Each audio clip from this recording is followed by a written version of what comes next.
В начале заседания Кабинет министров утвердил проект меморандума о взаимопонимании между Министерствами культуры Абхазии и Краснодарского края. Далее члены правительства постановили списать многолетние насаждения цитрусовых в совхозе Абхазия Гагрского района. Высвобожденные земельные участки будут использованы для сельскохозяйственных целей. Насаждение 1965 года, изреженность составляет 71%. Вследствие биологического устаревания насаждений, частично приступили посадки цитрусовых, так что сельхозназначение земли никуда не уходит.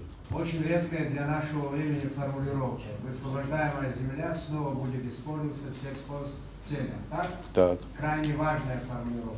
Кабмин одобрил проведение переговоров и подписание соглашений между правительствами Абхазии и России об информационном взаимодействии в электронном виде по вопросам, относящимся к компетенции органов внутренних дел.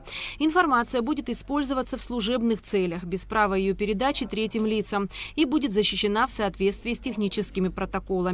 Далее члены правительства приняли межведомственную целевую программу развития демографии на 2023 год. Основная задача программы – единовременная выплата в размере 100 тысяч рублей семьям, постоянно проживающим в Абхазии, при рождении третьего и последующего ребенка абхазской национальности.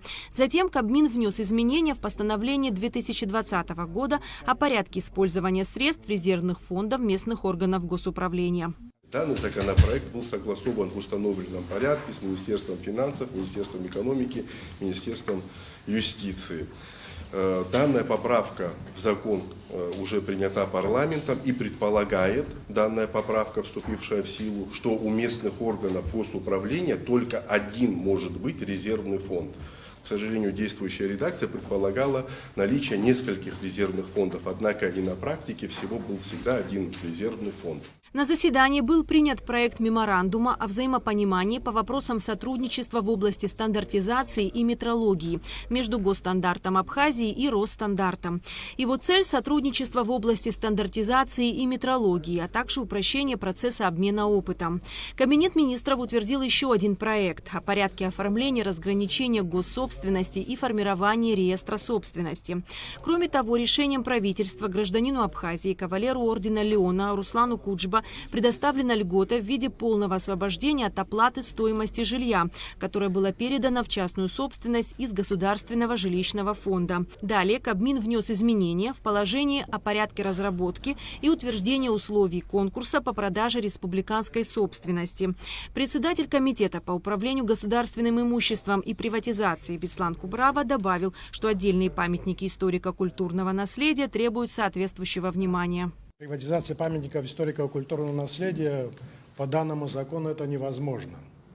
Есть конкретная 31 статья в этом законе. Мы с этим согласны, мы согласны с требованием Генеральной прокуратуры, это совершенно правильно. Но вместе с тем, мы считаем, что отдельные памятники историко-культурного наследия требуют соответствующего внимания. Это невозможно, они разрушаются на наших глазах. Прямо и в черте города тоже. Но я убежден, что некоторые памятники нужно приватизировать. Нужно для того, чтобы хотя бы их сохранить. Это мировая практика, так делается. Государство не может 2000 памятников приводить в надлежащий вид и тратить на это бюджетные средства. Есть памятники, которые категорически нельзя приватизировать, естественно, но некоторые, наверное, можно, как говорится, приватизировать. Мы соответствующий проект закона сделали, направили сюда в Кабинет министров, оно приходит согласование, проходит по регламенту соответствующее согласование. Ну, будем дальше работать над этим вопросом. Что-то надо решать.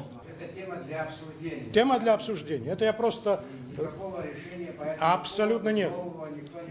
Нет, никакого решения. Тема тонкая, тема актуальная, к ней надо подходить по-государственному. Конечно же, смотреть на то, как разрушаются здания и исчезают. А более того, мы часто на исторические памятники наезжаем гусеничной техникой. Было ж такое? Было. И много раз.